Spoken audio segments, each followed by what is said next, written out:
Does the president plan to condemn the leak of the Supreme Court draft opinion or the doxing of the justices now that we've seen violence unfold?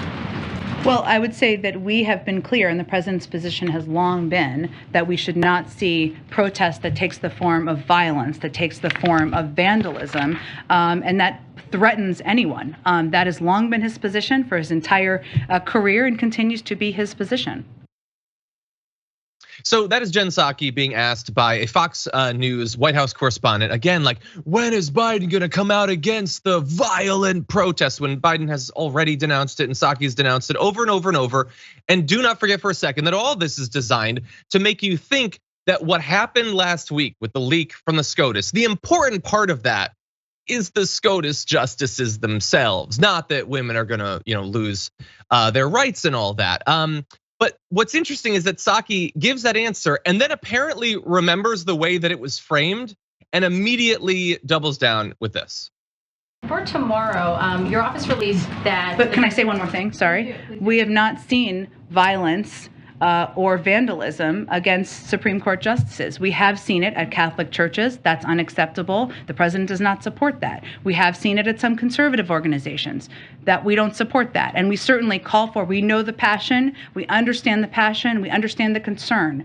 But what the president's position is that that should be peaceful, the protest. But continue, go ahead.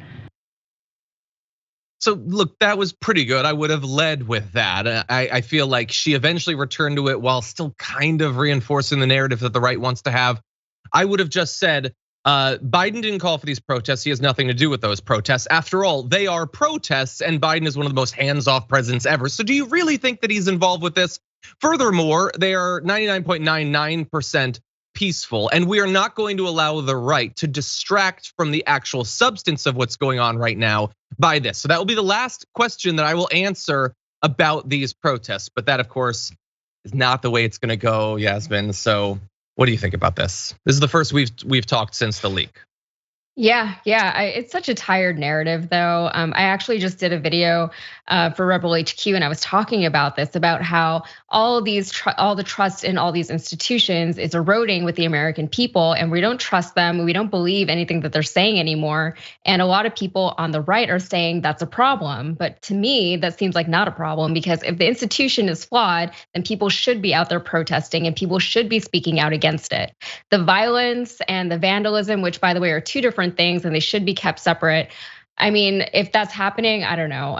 I have no idea what the extent of it is, at least to the point where the right-wing media is harping on it.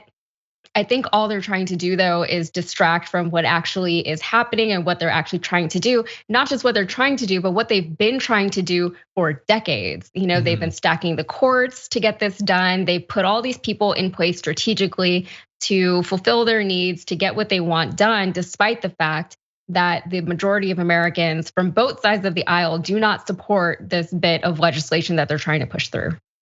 Yeah, 100%. And look, she could have reminded people of that. Like, I would take every opportunity to remind, especially directly to a Fox News correspondent, that people do not support this.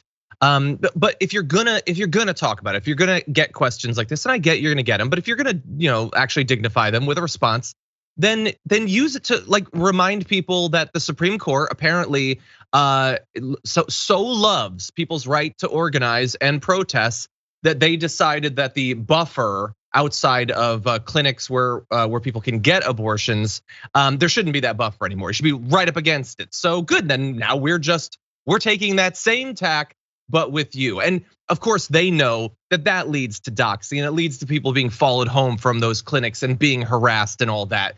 Everybody forgets all of this. We only have to be concerned about the Supreme Court justices. And Fox coming in at the end of this process, when along the way they never had a problem with the doxing of doctors who provide abortion services, and the Tiller the baby killer narrative that they used for a couple of years until they were killed. So again, it's a lot of this is very convenient, and I think that Psaki, who gets a lot of credit for like throwing bombs and like taking down the right or whatever, could be using this as an opportunity to do a lot more than she currently is. In any event, she was asked later on in that briefing, is it appropriate to protest outside people's homes, and is it productive or not productive? she replied that the question of whether a protest is productive is, quote, not for me to speak to. Obviously, these justices make decisions as an independent body. How they are influenced or if they are influenced is not for me to make a determination of. But then again, I would say, like, if you're talking about the things that are influencing justices, then use as an opportunity to talk about the true outrage in this, what the outrage should be, which is that they are supposed to be an independent body. Clearly, they are not. They were chosen to deliver this exact outcome after being very careful to lie to the Senate and to the American people about what their position on this would be. Don't continue to pretend this fiction that they're independent. They're just interpreting the law as best they can. No, they were cooked up in a right-wing laboratory to kill Roe v. Wade, and nobody seems to care that they very blatantly lied to the Senate and to the American people about it, Yaz. And again, bring up some of this. Yeah, and the fact that they're trying to ask questions around how productive protesting is also a big problem, because protesting is one of our rights as Americans. We can and we should protest whenever something is happening with the government that we don't like, right? We're the people, they work for us, not the other way around. And people keep forgetting that, or at least people on the right keep trying to make people forget that, right? So as far as whether or not it's effective, that comes down to the government. Are you listening to the people? Do you see this huge outpouring of unsupport for whatever it is that you're trying to do? And is that going to affect your decision making? And unfortunately, we can protest as a matter of solidarity to show the world even that we don't support what our government is doing. And I think all of that is important and it matters and it's helpful, but also none of it really matters, because if people are still gonna vote or not vote the same way that they've been doing in the upcoming elections, then it doesn't really matter, right? These politicians can do whatever they want and still be secure in the sense that they're not gonna lose their seat in the midterms because people are still going to vote the way that they always vote. Yeah, certainly a fear. And don't you love that it's always like every time they say that the Democrats will say that they want people to be fired up, of course, but then the second that there's organizing, is that the way to do it? I don't know. It's inconvenient. Can't you like protest over there? Like in that shadow, can't you just do it there? Wouldn't that be convenient? Oh, but we'll still totally pay attention and cover it, and we'll totally be swayed by it and everything. And by the way, like, I like to point out when we've been wrong or whatever, but I also like to point out when we're being consistent. Was it a month or two ago, the trucker protests were going on? How many times while covering that did we say, of course they have the right to do this? Like, we defended their right to do that so long as they weren't violent. So again, no, there is no legitimate way to protest if you're on the left, or even in this case, it's broader than just the left, because it is not just the left that wants reproductive rights, but they just love to pick it apart and criticize it. There's no solidarity, even from people who like to cosplay occasionally that they're on our side. In any event, all of this, I guess, is moot, because the US government, which can be super slow to do anything when the things that are on the line are minor issues, like whether people will be able to vote or whether there'll be funding for COVID or if you'll have your reproductive rights. Those are minor things. They take a long time to act. But for important stuff, like the right freaking out over the SCOTUS, they act immediately. A bill to grant additional security for the families of US Supreme Court justices unanimously passed the Senate Monday. Some things can happen quickly and bipartisanly.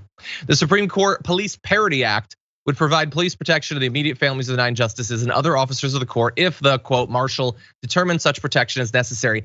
And look, I got nothing against them having protection, but I also think that asking for this bill and passing it so immediately, again, plays into the narrative that the right wants, which is there is radical stuff going on right now, but it's not setting our rights back to the 1930s or whatever. It's not that.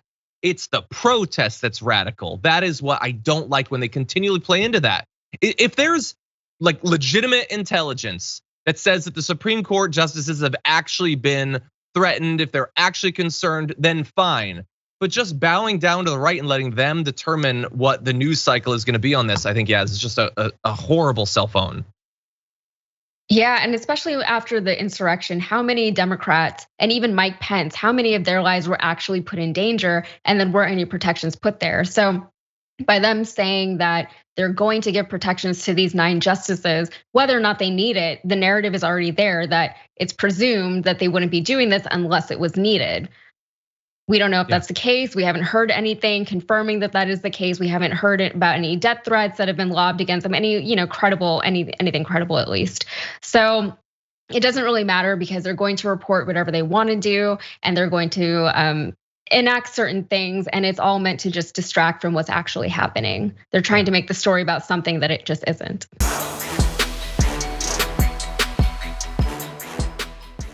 Check out the Damage Report podcast each day, wherever you get your podcasts, whether Pocket Casts or Stitcher or iTunes. You can join me as I give you the news and stories you want, with a range of co-hosts and interview guests jumping in on the fun each day. Again, that's the Damage Report, wherever you get your podcasts. And if you get them at iTunes, don't forget to rate and review. Sometimes I'll read them live on the show.